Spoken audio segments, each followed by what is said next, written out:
जूता चप्पल का स्टैंड है, पूरी तरीके से सुसज्जित है और अपनी पूरी टीम के साथ है। मुझे लग रहा है कि पूरा इनका परिवार ही है।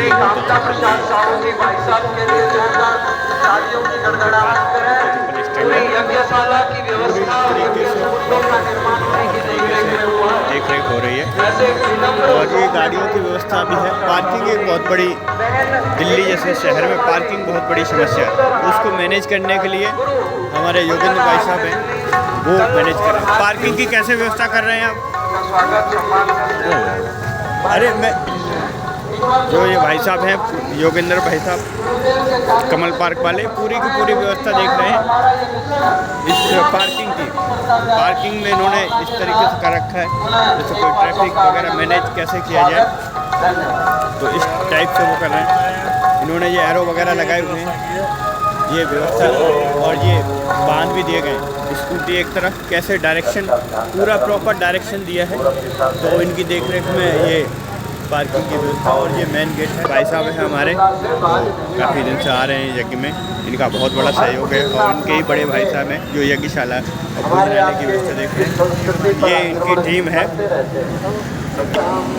इस तरीके से ये डायरेक्शन भी लगाया हुआ है। तो अब ये गेट के अंदर चलेंगे और उसमें देखेंगे क्या चल रहा है। ये इस तरीके से श्रद्धालुओं का लगातार अनवरत यज्ञ में प्रवेश जारी है।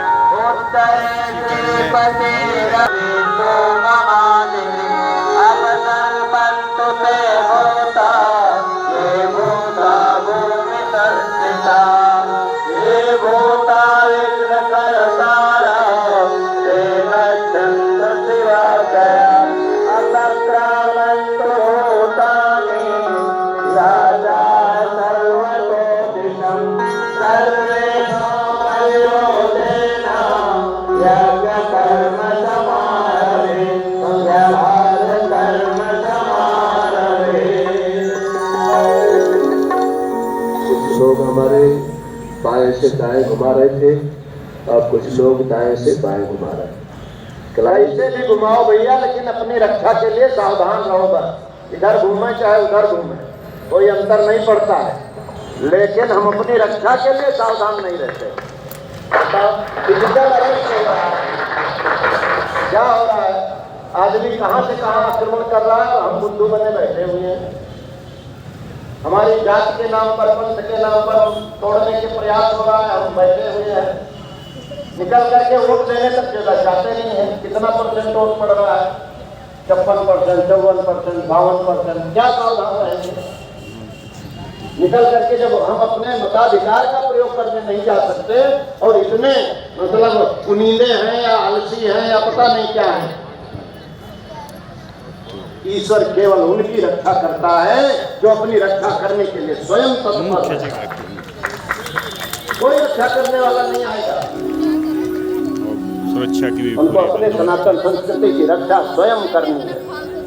कर्मकांड में थोड़ा उलटफेर हो सकता है, इससे कोई बड़ा अंतर नहीं पड़ता, लेकिन हमारा कॉन्सेप्ट क्लियर है कि नहीं? हमको अपने दृष्टिकोण को बिल्कुल साफ रखना होगा रक्षा के मामले, सुरक्षा के मामले। भाइयों बहनों, आइए, कल मंत्र दीक्षा हुई थी, तो जो जहां बैठे वहीं बैठे रहे। केवल निवेदन इतना ही है कि देव मंच की ओर सभी मुंह कर, और जो पहले से मंत्र दीक्षा नहीं दे चुके हैं वो गायत्री मंत्र को गुरु मंत्र के रूप में स्वीकार करें, क्योंकि गायत्री मंत्र के बारे में गुरुदेव ने गायत्री महाविज्ञान लिखा है। आप सबको गायत्री का भावार्थ मालूम है। ओम परमात्मा का नाम है। बहुदेववाद में एक अगर कोई अद्वैतवाद है तो ओम है। ओम को ही सभी देवी देवताओं के साथ जोड़ा जाता है। कोई कहता है आपके यहाँ तो ये देवता है, वो देवता है, हमारे यहाँ तो केवल एक है। अरे हमारे यहाँ केवल एक है और वो है ओम। ओम नमः शिवाय, ओम श्री रामाय नमः, ओम श्री दुर्गाय नमः, ओम श्री सीता वल्लभाय नमः, ओम श्री कृष्णाय नमः। ओम ओम इत्येकाक्षरं ब्रह्मा। उसी से उपजी हुई सारी शक्तियां हैं। और उन शक्तियों को हम सादर प्रणाम करते हैं। उन्हीं को देवी और देवता के रूप में मानते हैं। हमारे में भेद नहीं है। राम भगत महा भेद न होई, अभेद करे सो भक्त न होई।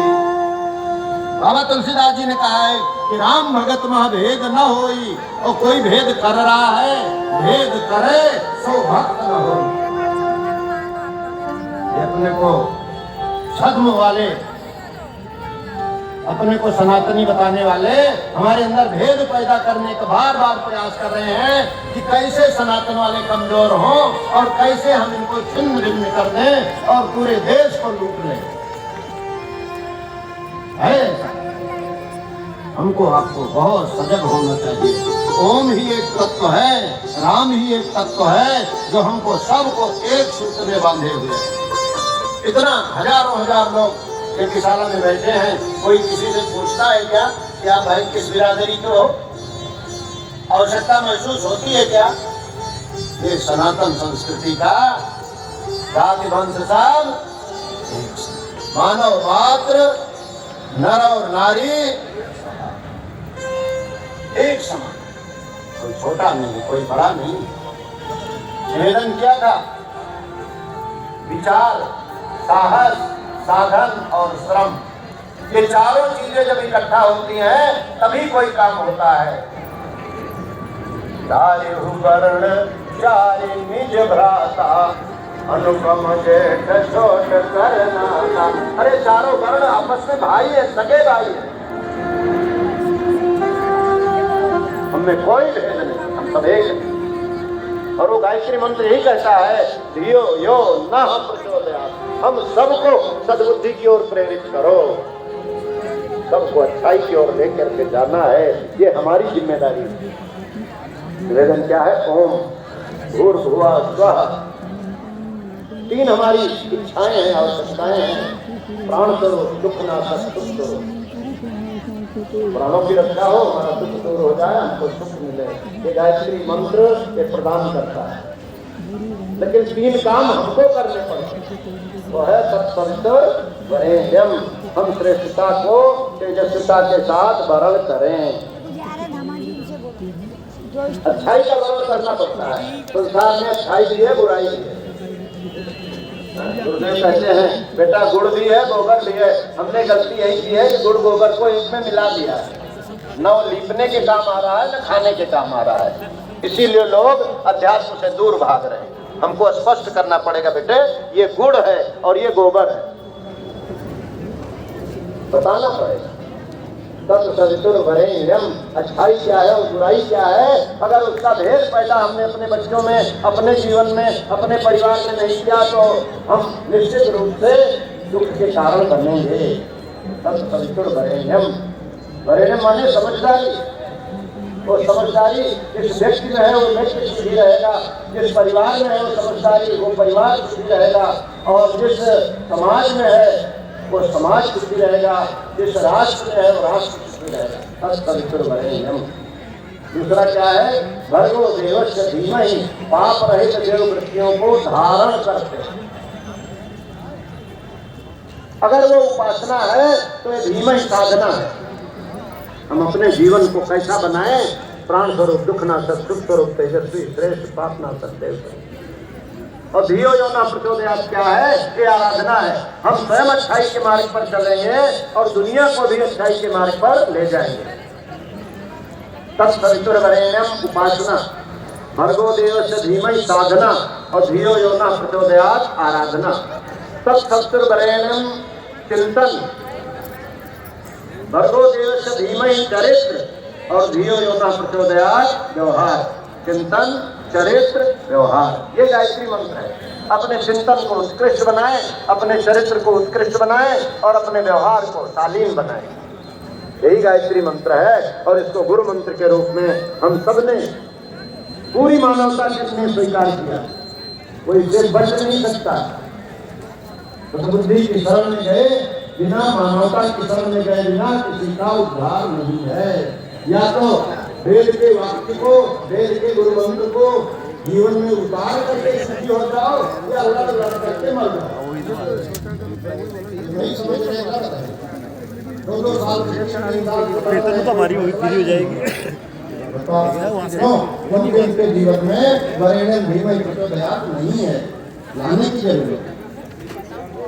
चलिए दोनों हाथ जोड़ लें उस गुरु सत्ता को, उस परमात्मा चेतना को।